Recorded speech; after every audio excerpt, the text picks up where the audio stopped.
Dans cette vidéo, nous allons nous intéresser aux personnages qui peuplent l'Assommoir et également au cadre spatial, c'est-à-dire aux lieux qui se disposent dans le roman.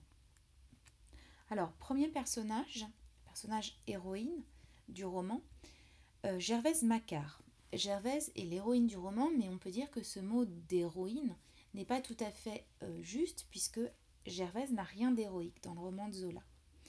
Gervaise est issue de la branche illégitime des Rougon-Macquart et donc elle est du côté Macquart.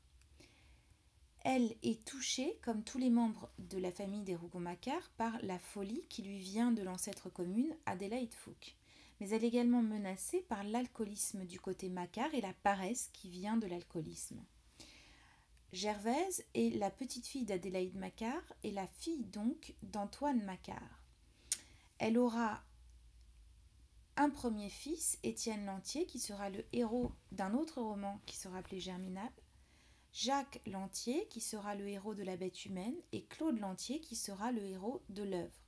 Ces trois fils sont issus d'une première union, d'un premier couple qu'elle forma avec un amant qu'elle n'épousa jamais, Auguste Lantier, qu'elle eut dans sa jeunesse, et donc qui est son premier amour. Et puis, elle a une dernière fille, Anna, dite Nana, Coupeau, qui est issue du mariage, cette fois-ci, qu'elle contracta avec un certain Coupeau. Anna deviendra l'héroïne d'un roman qui sera intitulé Nana et que Zola écrira plus tard. Chaque membre de la famille est donc l'objet d'un roman particulier. Pour revenir à Gervaise Macquart, on sait donc qu'elle est la fille d'Antoine Macquart. Elle est la petite-fille d'Adélaïde Fouque, l'ancêtre commune. Son père et sa mère sont alcooliques. D'ailleurs, elle a été nourrie à l'anisette, qui était un alcool fort, dès l'âge de 8 ans. Et dans un premier roman, La fortune des Rougon, qui est le premier tome de toute la saga des Rougon-Macquart, on voit Gervaise à 8-9 ans, qui a été nourrie à l'anisette et qui est ivre dès son plus jeune âge. Elle est mère à l'âge de 15 ans environ, puisqu'elle fréquente un certain Lantier avec qui elle n'est pas mariée. Elle est boiteuse à la naissance, mais c'est une bonne travailleuse et elle a appris le métier de blanchisseuse. Et globalement, c'est un personnage qui a vraiment pour qualité la gentillesse. Alors la première apparition de Gervaise se fait dans le roman qui inaugure le cycle des Rougon-Macquart, donc dans le premier tome, qui s'intitule La fortune des Rougon. Et dans ce premier tome, on raconte l'histoire d'Adélaïde Fouque dans une ville que Zola a inventée, qui est inspirée néanmoins d'Aix-en-Provence, la ville où Émile Zola a vécu dans son enfance. Cette ville s'appelle Plassans. Et on le voit, Zola a complètement inventé la ville de Plassans.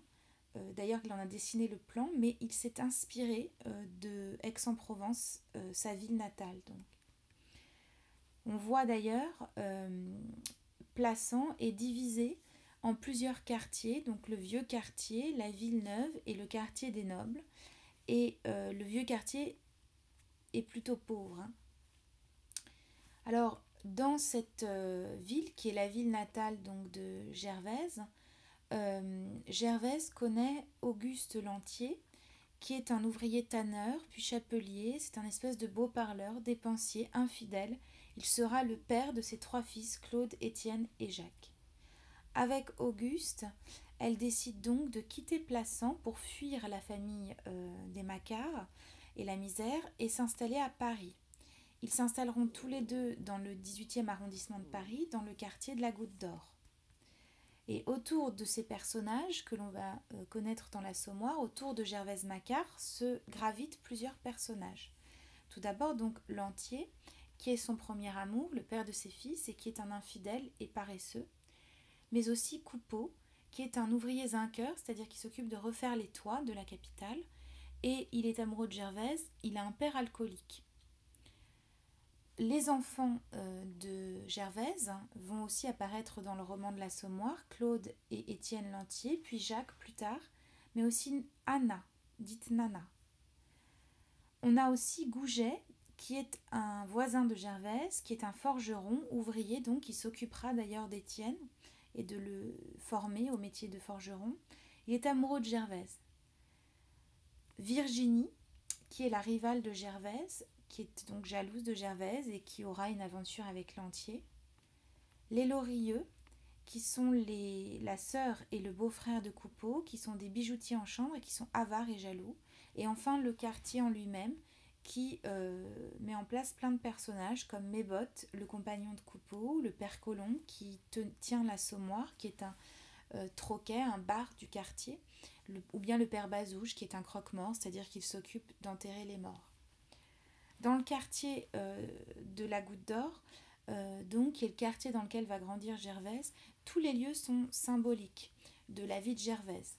En effet, le quartier qui est à l'époque au XIXe siècle un quartier plutôt misérable de Paris, qui est en périphérie de la ville, met en place, donc tourne autour de l'assommoir du père Colombe, qui est ce lieu où Coupeau et Gervaise vont se retrouver plusieurs fois, et dans lequel se trouve l'alambic, cette espèce de distilleur qui permet de distiller l'alcool, qui fascine tant Gervaise. Autour de ce quartier, on trouve également les abattoirs, donc qui sont le lieu où on abat les animaux, et l'hôpital Lariboisière, qui sont deux vies en fait de mort qui semblent entourer le quartier, et on a l'impression qu'on ne peut pas échapper à ces deux lieux. L'hôpital Lariboisière est alors en construction, il existe toujours à Paris aujourd'hui. Quand le roman débute, on se trouve à l'hôtel Boncoeur avec Gervaise qui regarde depuis sa chambre d'hôtel toute la vie du quartier. Et c'est de là que commence le roman. Elle a vu donc sur les abattoirs et sur l'hôpital Lariboisière comme si son regard était bloqué par ces deux limites qui représentent la mort. Voilà pour les personnages et les lieux de la soirée.